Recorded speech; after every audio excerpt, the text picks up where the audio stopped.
വയനാട്ടിൽ 65 സെന്റ് മനോഹരമായ പറമ്പ്.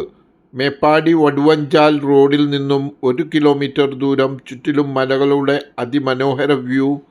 തണുപ്പ്, കോട, കാപ്പി, കുരുമുളക്, കവുങ്ങ് മരങ്ങൾ, റോഡ്, കറണ്ട്, വെള്ളം, മറ്റു സൗകര്യങ്ങൾ, റിസോർട്ട്, ഹോം സ്റ്റേ, വില്ല എന്നിവയ്ക്ക് അനുയോജ്യമായ പറമ്പ്. ടോട്ടൽ 45 ലക്ഷം ചോദിക്കുന്നു. ചെറിയ രീതിയിൽ കുറയും. Thank you.